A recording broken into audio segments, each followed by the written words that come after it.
So you presented very well one of the things that stood out as you're apparently a New Yorker. Right. Yeah. So I'm feeling there's like a New York vibe going on now with Scaramucci. Do you have anything to say about the style of political warfare? Authenticity and directness, and take no prisoners. It's transparency. It's the energy. It's plain speak. It's letting your enemies know where you stand. It's telling people, it's just that authentic kind of response to another human being. Right, and that's what Scaramucci offers. Scaramucci, no, he's like a gladiator. Also, he understands the Trump agenda, and he's a brilliant guy, Scaramucci, good communicator. He's a friend of mine. This is good. Would you mind pausing? I apologize. It's okay? Yeah. Oh, my mistake. I'm sorry. Okay. Keep going?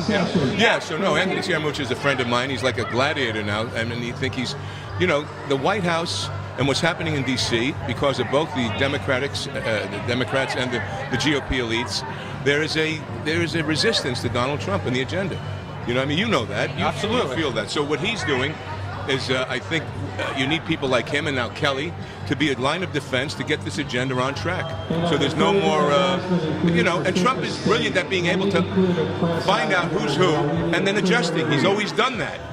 He's done that. He did it with Kari Landowski at a certain point when he had to make a little change. But that's kind of what happens. Right. So I don't say this because I doubt his skills. I'm just really not sure. Can you say a little bit about how talented Scaramucci is, what his strengths are, and do you see him as sort of a short-term? I see him. Look, you serve at the pleasure of the president.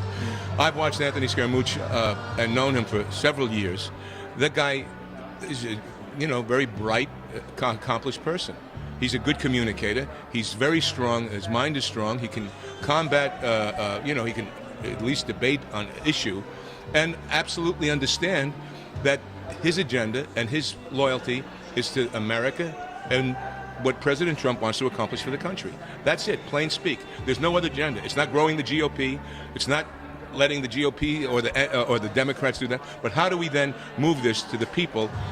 And it's not the forgotten. They say that it's forgotten in terms of weight. But how do we make America again? How do we bring it back? We have to say it's been in a certain kind of decline, from our infrastructure to our education.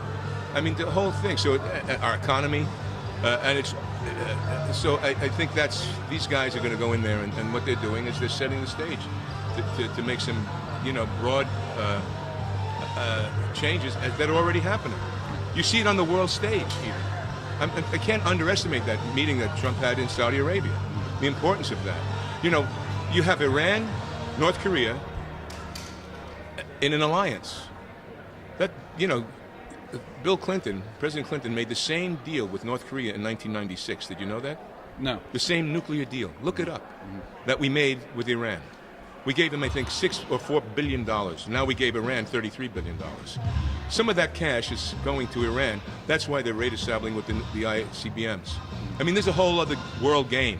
And even you have a very big picture look at this. It's almost like you see the potential for a cultural revival, Absolutely. which could be defined in any number of ways. Yes. Is there any vision that you have of where we could go that's not necessarily obvious to everybody?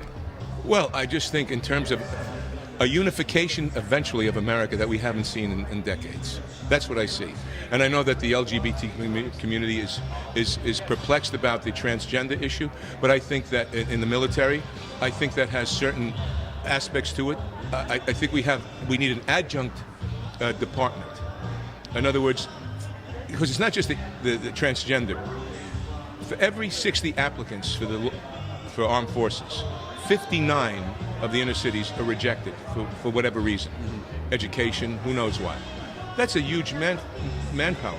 What we should do, and there's a lot of retired military personnel, and so there's a place so people can serve, and not necessarily in combat positions, because some people aren't adept at that. My dad had PTSD in World War II. You know what I mean? He had to leave after 2 years. The ship was torpedoed, couldn't go back. Some guys can do that. Some people can't. We should have an Earth Corps. We should have people trained in reforestation, in rebuilding the inner cities, in toxic mishaps, in natural disasters like Sandy or Katrina, or that kind of thing. Have you thought much about veterans being involved in that process? Absolutely. The veterans helping the people that are not qualified for combat and put them in this Earth Corps thing. Just imagine that force of people for America, almost like an American Peace Corps. What would that force do? And I'm talking about immigrants as well. Now, I apologize if it's out there and I'm not aware of it. Is Earth Corps something that exists? No, that's a term you've come up with. That's a term. They came to me, DC came to me in 1990 with this idea. And then I put it through the eco community, Bonnie Reese, who was head of the environmental community in Hollywood. And I talked to them about this idea.